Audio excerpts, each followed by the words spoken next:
Welcome to the slop farm. Enjoy the video. You start by eliminating the usual software causes. Make sure your device stays on the same network and that internet speed supports streaming. Once done, force close the YouTube TV app, clear its cache, and install any available updates so corrupted files are replaced. Next, sign out of your account and fully restart the device to refresh authentication tokens.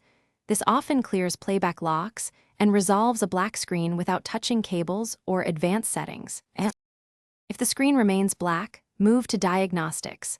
Power cycle your router and modem by unplugging for 30 seconds to clear network hiccups, then reconnect and retest.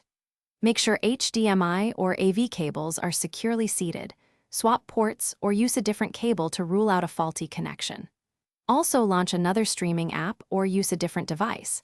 If other apps work, the problem is likely the YouTube TV app. Otherwise, it's device or network related and when earlier steps fail, uninstall and reinstall the YouTube TV app to remove persistent corrupt data.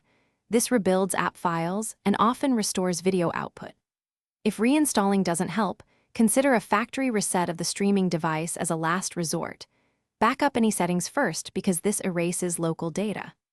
If problems persist, capture the times and conditions of the black screen, test with a wired Ethernet connection to rule out Wi-Fi issues, and provide those details to support for fast. Thanks for watching. Consider subscribing if we helped you today.